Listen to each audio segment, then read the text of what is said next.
JDT berjaya menumpaskan pasukan Bangkok United dengan keputusan 4-0 bagi aksi kedua Shopee Cup di Stadium Sultan Ibrahim pada Khamis. Skuad tuan rumah, JDT menurunkan Shehan Hazmi di bahagian penjaga gol dan Bertson Da Silva mengemudi jentera serangan manakala Afiq Fazail menggalas lilitan kapten pasukan.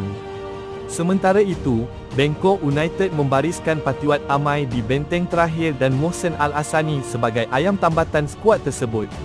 Skuad julukan Bangkok Angels dilihat menyerang kubu pasukan JDT seawal 5 minit perlawanan namun gagal menembusi gawang yang dikawal oleh Shehan Hazmi.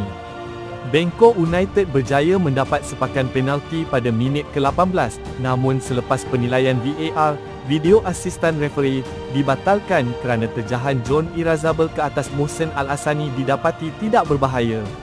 Harimau Selatan tampak menguasai penuh perlawanan pada 15 minit terakhir dengan melancarkan beberapa serangan berbahaya ke arah gawang pasukan Bangkok United namun segala percubaan skuad tersebut tersasar.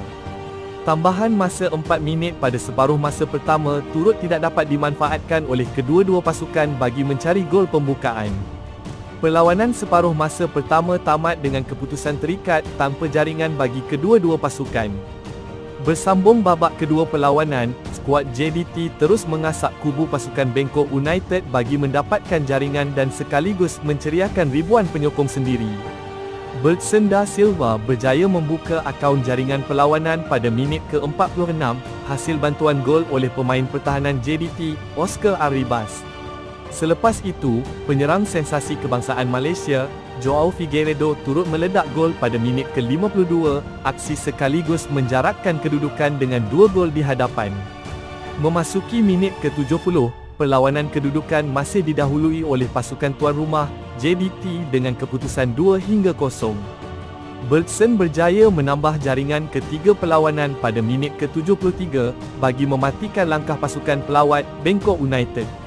Bertson Da Silva mencatatkan hat-trick perlawanan pada masa tambahan separuh masa kedua sekaligus menutup aksi bergaya skuad Harimau Selatan.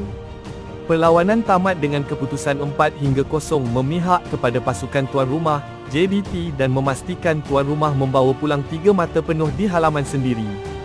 JDT bakal meneruskan aksi dalam ACL Elite musim ini dengan menentang Machida Xavier pada 30 September dan Bangkok United bakal menentang Ratchaburi bagi aksi ke-6 Liga Thailand pada 28 September.